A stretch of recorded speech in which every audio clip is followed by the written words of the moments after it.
Yeah, welcome, ladies and gentlemen. Welcome back. If you're not online, please get yourself. Let's get ourselves.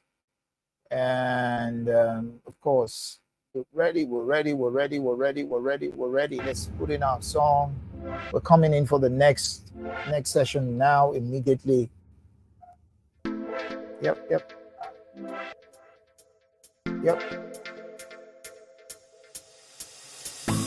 Let's go.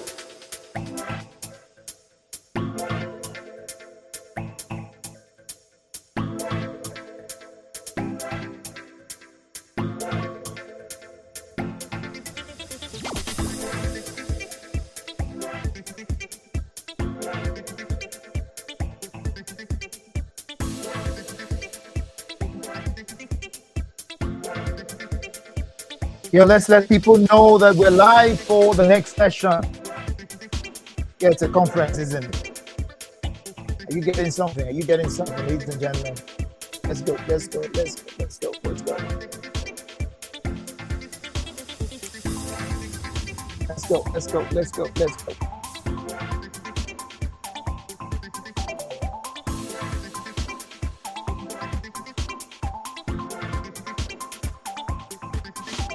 Okay.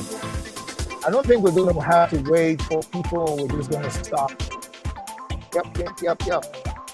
Because of time. We don't have time on our side. Ladies and gentlemen, we're going to first off, we're going to just check out, just listen to the profile of this amazing woman, and then we move from there. Alrighty. Beautiful. So we're going to have our profile right now.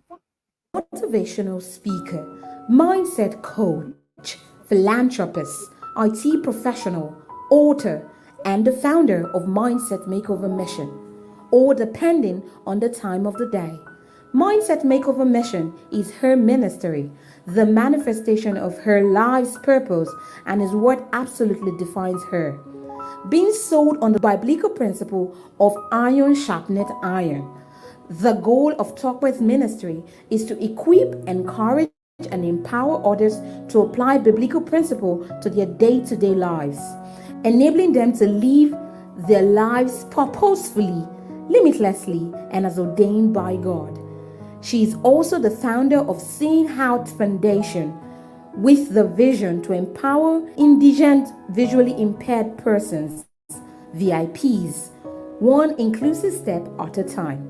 Today on the Business Owners Conference, she will be speaking on the topic Mindset Impact on Business Success.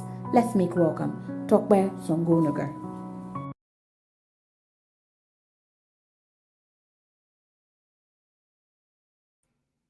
All right, thank you very much. Thank you so much for that. So we're going to be having our session now. Tokway is going to be showing up. The next voice that you will hear, of course, ladies and gentlemen, will be Tokway's voice. Thank you so much, Tokway, for giving all and ensuring that you are with us. We appreciate you.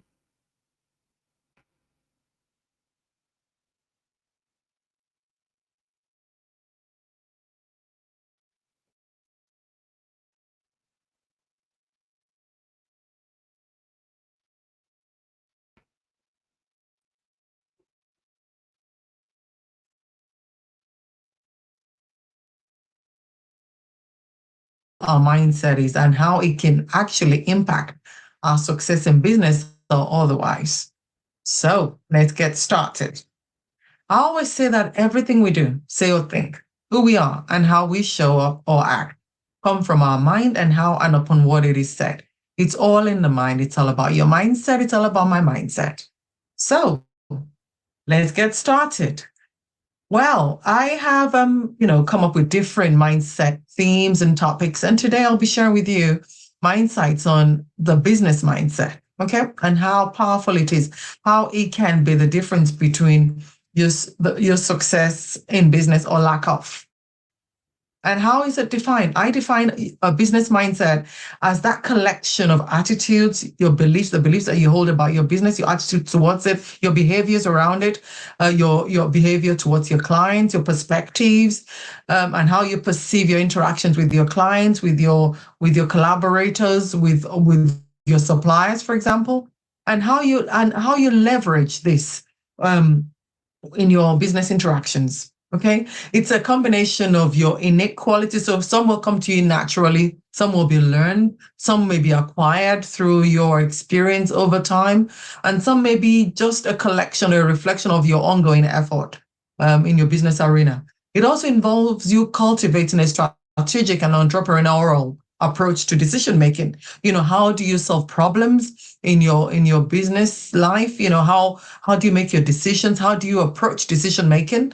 It shapes your decisions, definitely. That's how powerful it is, because it ultimately influences your ability to overcome challenges, how you capitalize on any opportunities that are presented to you, how you position yourself even to be able to identify opportunities and capitalize on them to achieve success. Albeit intangible, your business mindset is an invaluable asset to your success in the marketplace. If you have a negative business mindset, it's going to affect you. Or if you have a positive, there's no right or wrong mindset, of course. It's just how you deploy it and what impact it has on you achieving your goals. So I'm going to share with us tips around 6 different areas. Okay. The first of which rather is customer centricity. What is that? It is your mindset around your clients, your customers, how you think about them, how you feel about them, how you respond to them, how you manage your relationship with them. Okay. So customer centricity is about prioritizing the needs and desires of your customers. And it's, of course, based on you having a good understanding of their preferences, because you cannot meet their needs unless you know what they are and what their preferences are around those needs. It's also about you seeking to understand the importance of customer satisfaction, because there's no point you putting stuff, products, services, developing them for the marketplace when you may or may not be making profit, but your growth in that marketplace will depend on how you leverage the feedback from your customers, how satisfied they are, and you will get this, you will glean this from the feedback they give you. That assumes, of course, that you seek that feedback. Okay. And this is where your mindset comes into play. It's about you consistently striving to innovate, because if you don't innovate in this age we're in, where technological advancement is just coming through the pipes like this, so you need to be in a position to improve your offering by setting your mindset in such a way that you are valuing and prioritizing your customers. You need to listen to them, as I already alluded to, and you need to ask them for feedback. You need to listen to that feedback, and you need to act upon the feedback. You need to glean from that feedback insights that will enable you to improve your offering to them.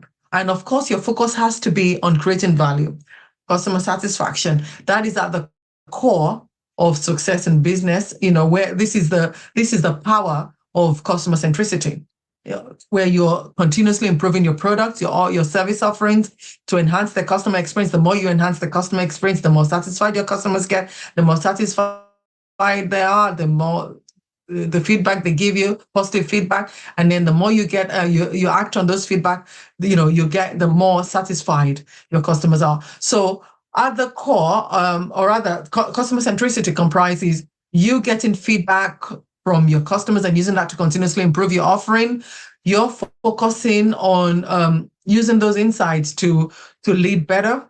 You're leading in that arena because you're prioritizing your customer needs and their satisfaction. You're looking to gain a good understanding of your customers' needs and preferences and desires. You're getting back from them feedback, and that feedback you're extracting from that feedback metrics that you can use to improve your offering. And then as you go through that cycle, you're designing a better customer experience, regularly. Okay, you're evolving that experience. Okay. Now, business emotional quotient, your business EQ, your business emotional intelligence is a big factor, a contributory factor to your success, definitely, and how you set your mind. Okay, and that is your ability to perceive, to understand and use your emotions to manage yourself better. So you improve your self-management and to manage others including your workforce, your clients, your collaborators, your suppliers in the business. So IQ is good, but EQ is even good. A combination of the two leads to success in the business, in your business. Okay, so you have the interpersonal intelligence, which is you using your emotional intelligence to better self-manage. So you're more self-aware. The more self-aware you are, the more socially aware you are, and then the more socially aware you are, of course, you're better able to manage your relationship with your colleagues, with your business partners, with your suppliers, and definitely with your customers. Okay, and that ultimately helps to improve your performance as a business owner, as a leader, as well as the performance of your people, or of your the people you're investing in your workforce. Okay, so this is a very powerful component of your business mindset. Next is risk taking in business. Of course, life itself is about taking risks. Okay, getting up in the morning, getting out of bed is about taking risks. You're going to be taking a risk, multiple risks every day you wake up, okay? Unless you don't move from the position of sleep, okay? Once you do, you're into risk-taking territory. But when it comes to business, you have to be willing, ready, and wise enough to only take calculated risks, okay? Entrepreneurship requires a mindset that embraces calculated risk taking. You cannot be reckless in taking risks when it comes to your business. Of course, when it comes to life as well, you shouldn't be reckless, but we don't think that affects us. But when it affects your business, your bottom line, then you really need to better engaged in that area.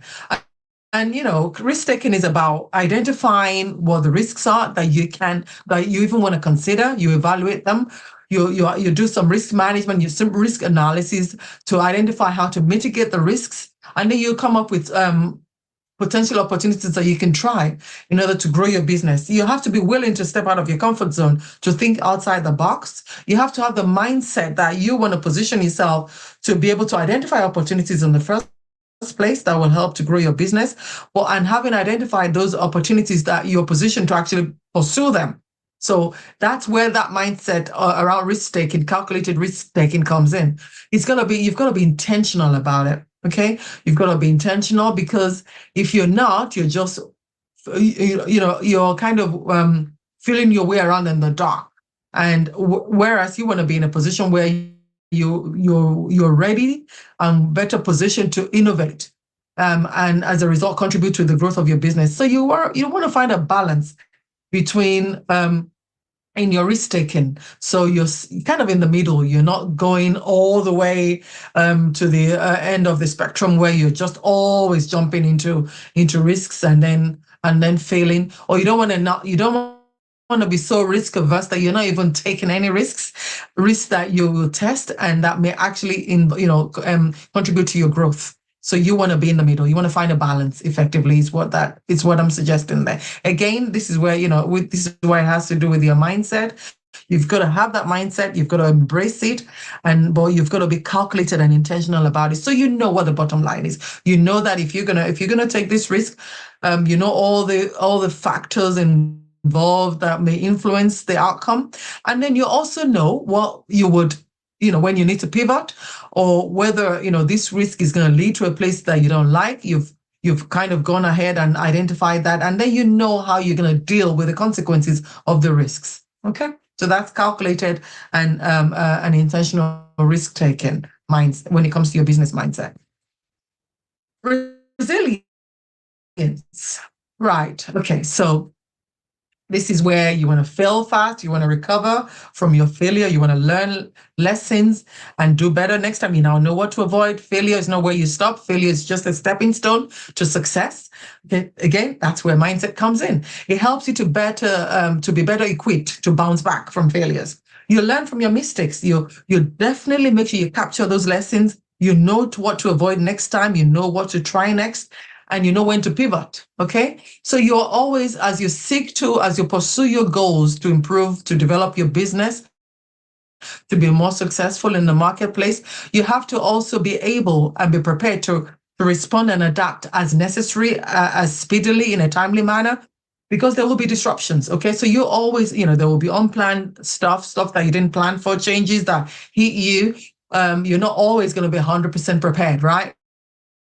But at least you're prepared enough to know what to do, what actions to take. Not that you're going to be running around like a headless chicken when the disruption comes in and you don't know what to do. But once you have a plan, as long as you have a plan, yeah, you'll know how to deal with the different disruptions that you will get. And you need to be prepared for this because they may threaten your operations, they may threaten your people, your resources, your workforce. They may threaten your assets, they may threaten your brand, they may even threaten to make they may result in reputational damage. Okay, so you just need to be prepared, and being prepared enables you to maintain focus. Okay, because otherwise you're just running around, you don't know how to deal with it, you're now trying to figure out. So as I say, lack of preparation will hurt you. Okay, so you don't want that lack of preparation to hit you, to throw you in an emergency situation where you now actually then result, your actions result in true failure. Okay, you want to be able to, having that mindset around resilience enables you to focus on the future. So you're not dwelling on the past. Something's happened. You've all, you've learned the lessons. You've pivoted if you need to. You've gotten yourself up, dusted yourself off. Know what to do better next time. Okay, know what to avoid, what pitfalls to avoid. You've now learned your lessons. Rather than dwelling on the past, you're now looking ahead for the next opportunity. So the suggestion is that you have an emergency response plan. Okay, have that. If you haven't got it today, you need to start working on creating one, developing one. Okay, have a crisis management plan. Okay, yes, it's good to have one informally in your head, but in order to make sure that you're carrying the whole organization along with you, it's good to document this kind of information. Okay, and then thirdly, you should have a business continuity plan. What do you need to do if there is a certain type of failure? How do you recover? Where do you recover to? What do you need to do? What steps do you need to follow? Document this sequence of steps. And at the intersection of these three plans is your resilience approach, is your resilience strategy, as it were, which also forms part of your business mindset that will enable you to succeed in the marketplace. Number 5, adaptability. Right. So it is all about your willingness to embrace change. Change is a constant. Change will happen. Change happens in life. Definitely will happen in business. Okay. You want to be positioned to be ready to experiment with new ideas, because in the marketplace, the advancements we're seeing recently in the past few years around digital transformations, technological advancements, and the age where things are moving so fast. You have to be ready to move as fast yourself. Okay, your business has to be positioned to move with the times, with the trends as well, right? So you have to be ready to experiment with new ideas, and if they don't work, you pivot to the next new idea. You're ready to innovate, because that equips your business to be more, to anticipate trends more effectively and deal with them more efficiently. You understand your customer preferences because you're customer centric, remember, and you're ready and positioned to take advantage of technological changes in the marketplace and what the pressures are that the market brings with it rather to your doorstep. You want to be in a competitive position because the marketplace is not going to wait for anybody. Okay, so adaptability is a key to business survival. Absolutely. Because if you're rigid in your thinking, if your mindset is such that you're rigid, you're like, this is how we've always done it. Okay. And it's worked for us. Well, yes, maybe, but how do you know that if you could just innovate a little bit, try something new, that you could even have a higher return on your investments. So you cannot afford to be rigid in your thinking.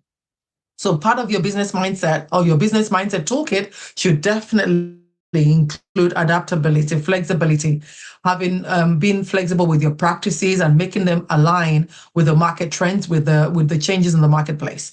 You don't want to stifle your relevance in the marketplace. You don't want to stifle innovation or your growth ultimately. So you have to be ready to leverage, what's out there, what changes are coming down the pipes. And you have to be willing and ready to unlearn any approaches or practices or processes that aren't benefiting your business bottom line.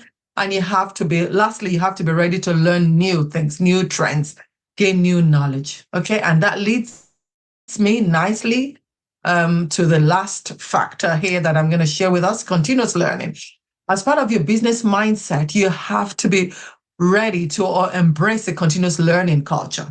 Okay, for yourself, for your workforce, definitely. You have to set the example, lead by example, to show your workforce adopt that continuous learning mindset, continuous learning culture, where you're constantly and intentionally seeking new knowledge. Okay, you're learning, you're working, you're looking to get new skills.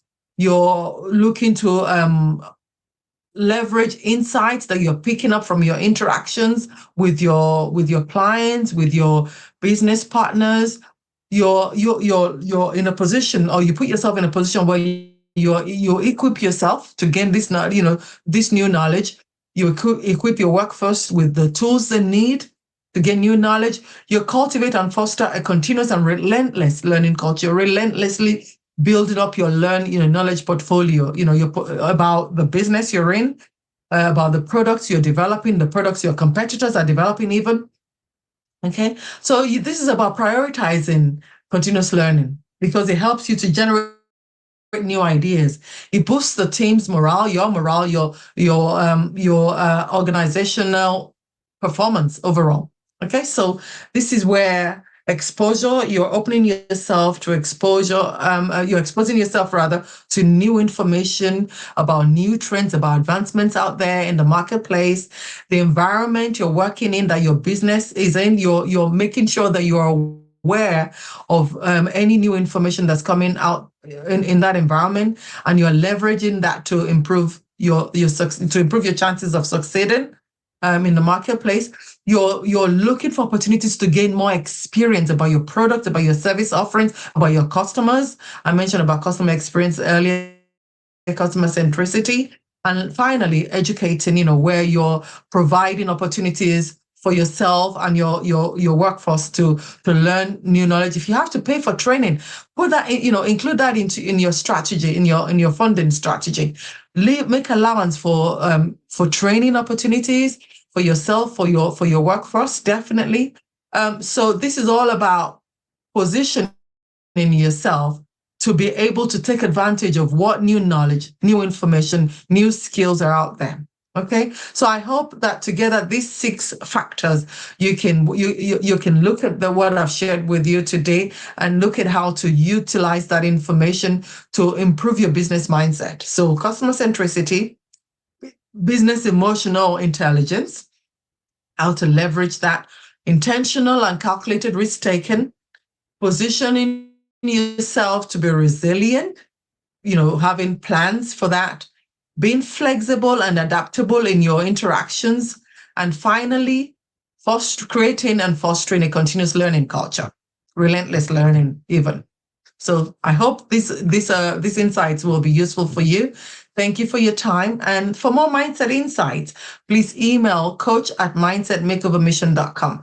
And I would also like to invite you to join us at the Mindset Makeover Conference, which I will be hosting in Nigeria in June. A multi-site one-day conference in Ibadan and Lagos on the 22nd of June in Ibadan and on the 29th of June in Lagos. For more information, please send an email to events@mindsetmakeovermission.com. So all the best. Take care.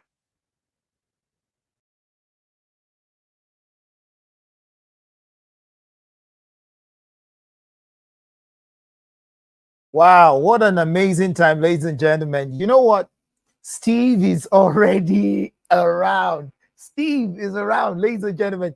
And he just asked me, he said, can we make this session interactive, ladies and gentlemen? So I'm going to end the session right now, and then in 2 minutes, we're going to be showing up for Steve. Are you ready?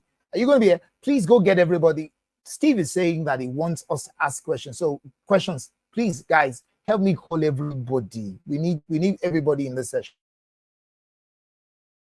Thank you. I'll see you in just a bit. Thank you so much, ladies and gentlemen. Cheers. In just 3 minutes.